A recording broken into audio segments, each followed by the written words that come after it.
Tak po takomto zápase je veľmi ľahké hodnotenie zápasu, i keď musím povedať, že ten výsledok trošku klame.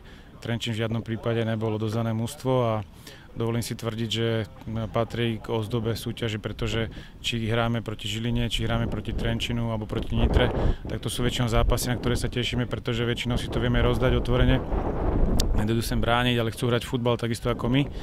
Keď sa pridá k tomu kvalitný rozhodca, tak môže byť z toho veľmi dobrý zápas. Dneska by som pochválil prakticky celé mužstvo.